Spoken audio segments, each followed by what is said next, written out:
Well, obviously I'm biased, but GCSE Psychology is a fantastic option. Psychology is the study of the mind, and it's the first time that students have the opportunity to study psychology. It's not a subject that they've covered before, although it does have some overlap with some of the content they'll have learned in science.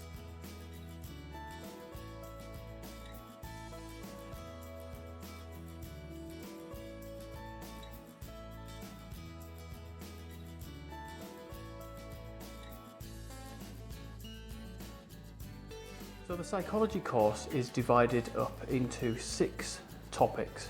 The first topic is criminal psychology, and this is always a favourite. We look at why people turn to crime. Is it through social influence, or is it because of some criminal personality traits that these people have?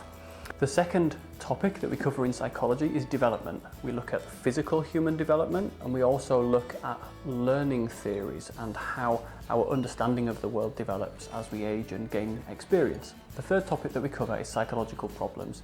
And this is a really important topic for these young people who, if they haven't already, will very soon meet people and perhaps personally struggle with difficulties with their mental health. We look in detail at schizophrenia and also at clinical depression as 2 examples of psychological problems that people can face. And we look at the treatments, and we look at ways of reducing stigma and encouraging understanding. Those first 3 topics are paper 1 or unit 1. Unit 2 contains the second set of 3 topics. Social influence, where we learn about the internal and the external influences on people's behaviour. We look at memory and the physical or the neurological component of that, as well as the kind of psychological side and how our memories can actually be susceptible to being changed, and we can end up with fake memories. And then the final topic that we cover is sleep and dreaming. So we look at sleep and how that works and how that affects the body, and we look at theories of dreaming. So we learn to interpret dreams according to Freud's theory, and then we also learn an alternative theory based in more scientific study.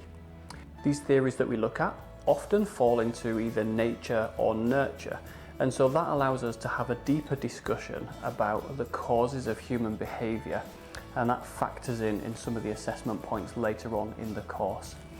Along with those theories, students also learn research methods. So we look at psychological research that's been conducted and we evaluate it. We try and understand why they decided to test things in a certain way.